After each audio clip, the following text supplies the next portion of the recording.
Okay, so here's Penny's wee bitty baby.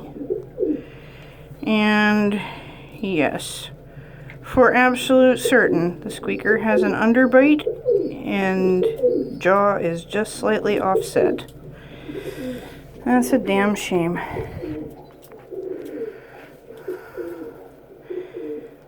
We will be keeping this peep for observation.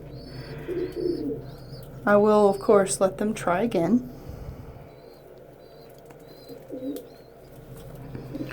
And even if this peep ends up being otherwise fit, we're not going to breed out of it.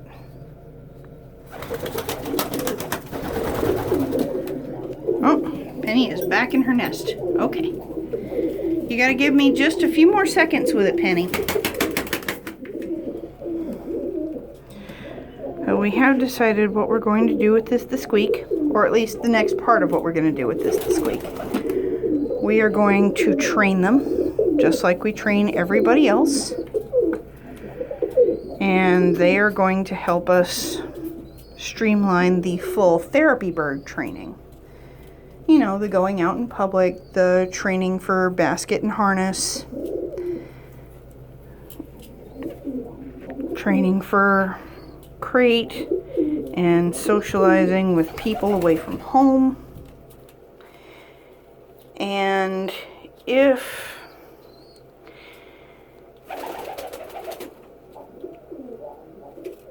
their beak stays, you know, roughly like this, still basically functional. Okay, Penny, I'm coming, I'm sorry. Their beak stays, I know, I'm sorry. That's an angry mom.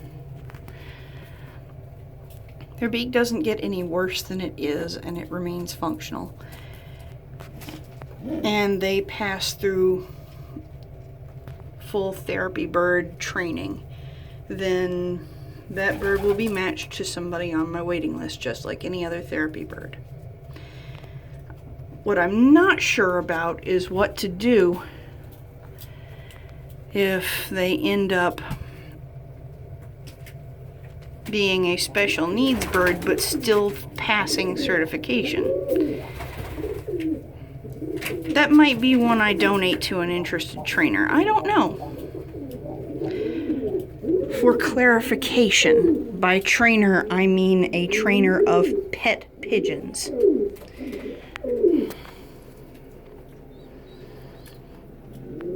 Somebody who needs a therapy bird and is willing to take on a special needs bird.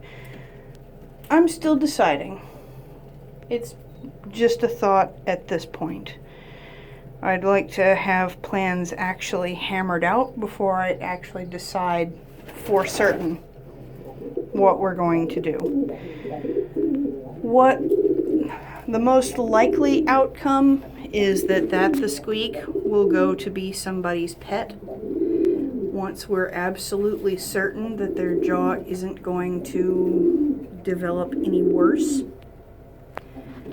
So even with a slightly offset jaw, we might end up with a situation like Speedy, where the squeaker has to have their jaw trimmed once it gets, or have their beak tip trimmed once it gets a certain length.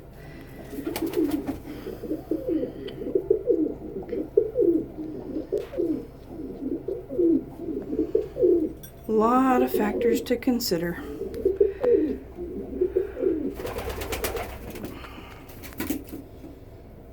But the peep has prospects. It'll be safe until we find someone to fit it with. And if Luca and Penny have another squeaker with a wonky jaw, then we'll know there's something weird about their specific combination and make note of it. Well, speaking of Luca, he's wooing his other wife just downstairs. Oh, this boy. Oh, this boy. And his weird, mostly functional polyamorous family. We are uncomfortable when not about us.